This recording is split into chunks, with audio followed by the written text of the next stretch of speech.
In this video, we travel to Helper, Utah and 9 Mile Canyon Ranch to find some local history from author and photographer Ed Helmick.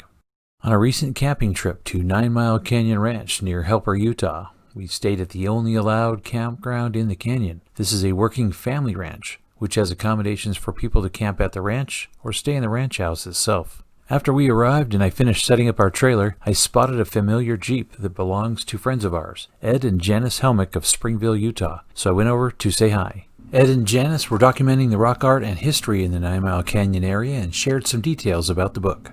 What inspired you to work on this book? I think you mentioned something about that earlier. Oh, on 9 Mile Canyon? First of all, the vast amount of rock art. And we've kept finding people that didn't know where to find things. Well, most of the reason they're driving through the canyon too fast. Hey, I thought there were a lot of pictographs here. I haven't seen anything. And there wasn't a sign that said stop here. Right.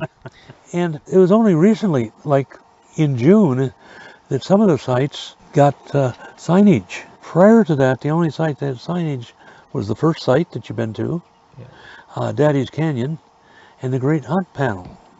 The owl was a wonderful secret. There's still a wonderful secret, a bunch of them that people don't know about. We enjoyed finding the long-necked quadrupod, which is a good size pictograph. That's down near milepost 29.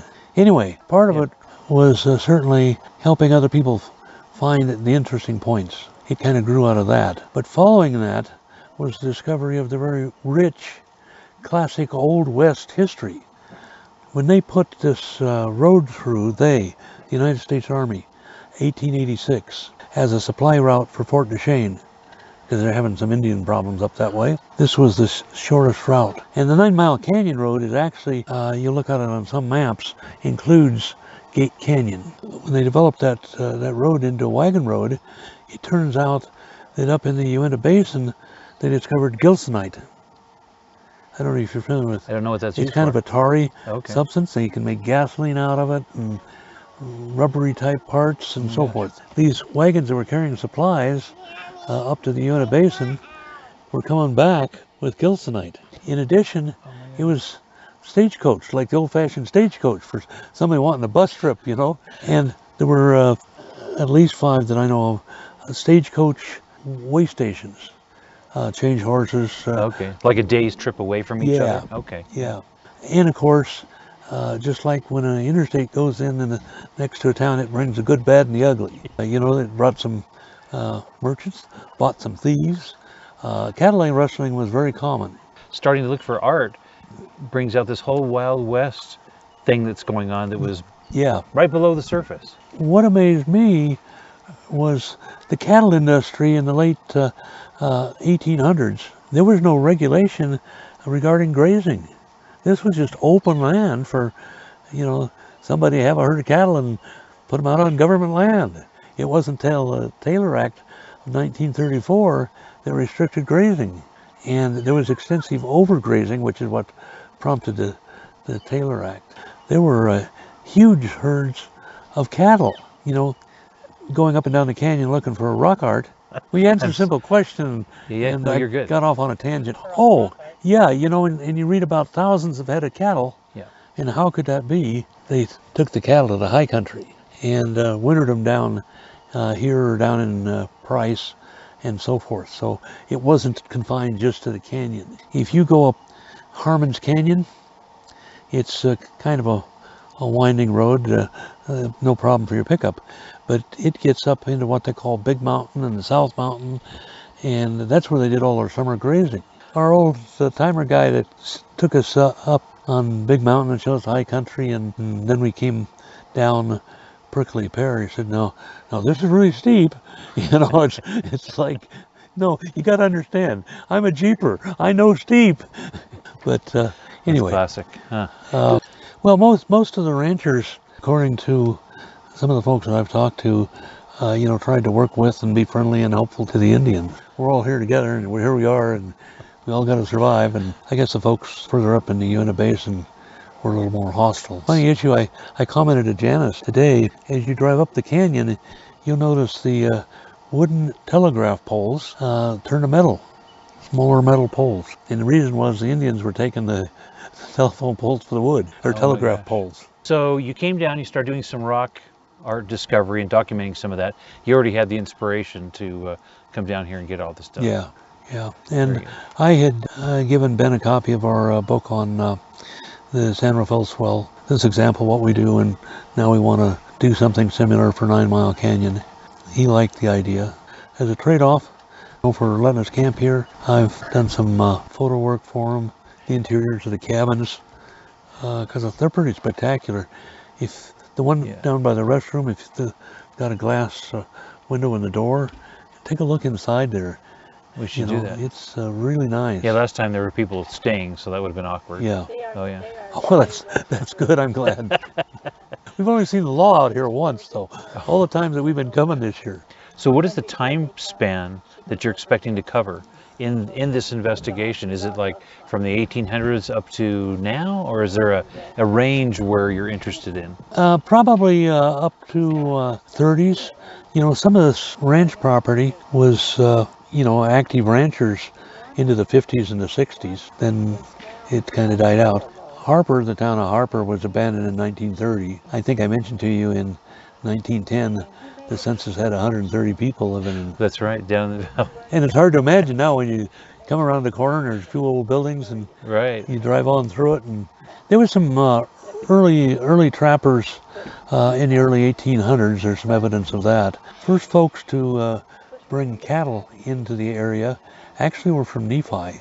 George Whitmore and his brother, and Shadrach Lunt. They both set up some line camps down in what became known as Whitmore Park.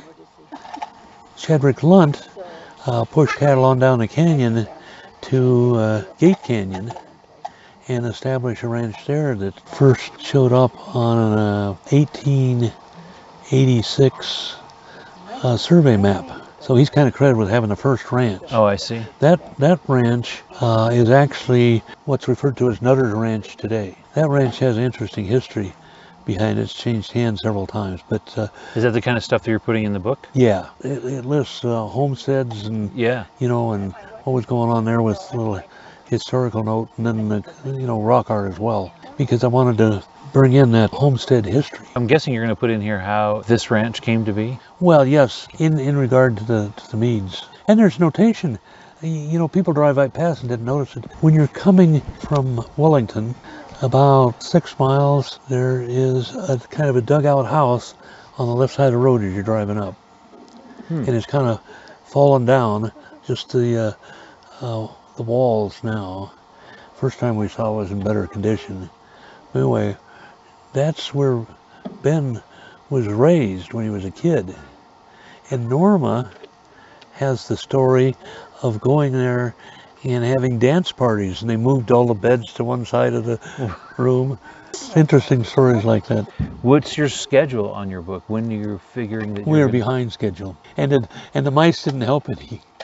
The greatest amount of work is in the sections where we've divided Highway 6 to Milepost 24, 9 Mile Canyon Ranch, and 9 Mile Canyon and Sheep Creek and so forth, to try and make it into measurable bites, outlined with major points, both rock art as well as homesteading history. But that keeps growing as I talk to people and find out more information. I hope to have it finished this fall. Yeah, it's like someplace we got to call a stop to this. What was the most surprising to you?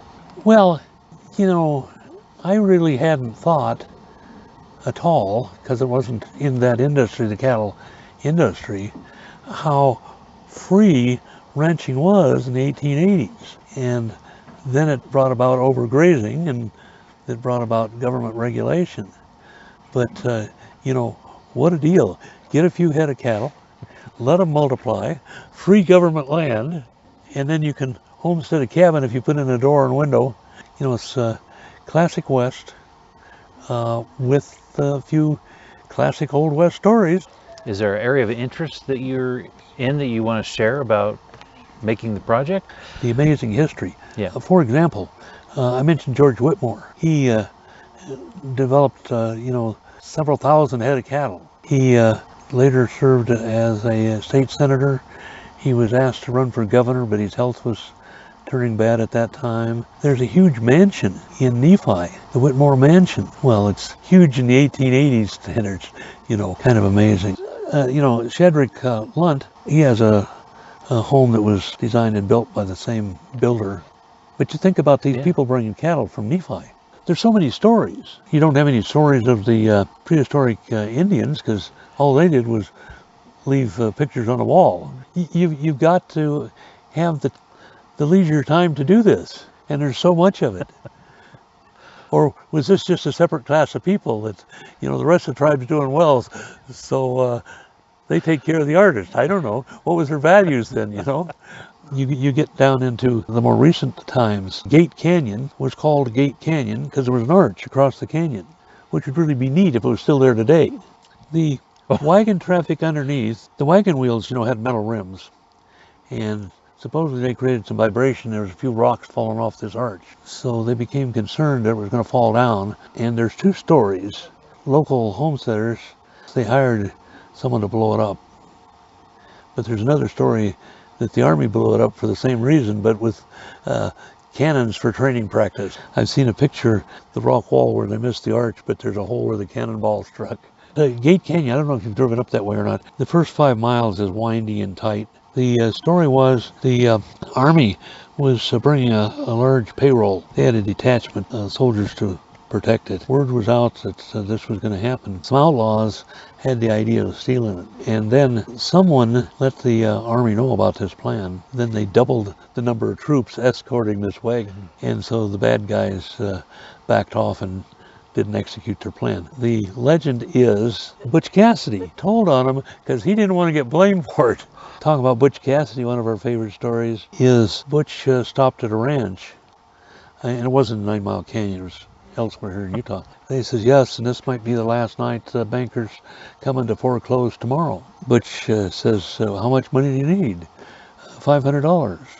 Okay. So he goes out to his horse, gets in the saddlebag, and brings in $500. And says, make sure you get a receipt. So the next day, the banker pays his visit, the banker gets paid his $500, leaves. Butch Cassidy robs the banker, gets his $500 back. These robbers, some of these folks, they're Robin Hoods and had good rapport with the locals. The distance that some of these folks traveled. Butch Cassidy had a girlfriend up by Flaming Gorge. They traveled from that Robber's Roost area down by Hanksville. I mean, these are long distances today. What did they do for food? Shot some and ate it. That's what's really got us turned on about this. So we asked Ben. I haven't seen a flag on the pole lately. We had in the past. So I asked Ben, what's the flagpole about? Oh, well, that's quite a story. Early on, last year, year before, we did one of these tours, $25 or whatever, up here a little ways, and it's listed in my waypoints there. There's a little tiny cave. He tells the story. When he was a kid, he and some of the other boys around were playing hide and seek, or cowboys and Indians, or that sort of thing. Right. And so he crawled back in here to hide. And he noticed pictographs on the wall. And it looks like what happened, a rock slab had fell down. Because it's kind of a deal like this, That was kind of interesting. I went back the next day and took some pictures without the crowd. Ed, I appreciate this. Well, you didn't have to ask much. Look all the talking I've done. It's amazing. Well, Ed, that was an awful lot of fun. Thanks for coming down to our campsite and doing the interview. It was great to learn about your new book, and thanks for sharing some of your fun stories. If you like this video, please consider giving us a thumbs up, and thanks for watching.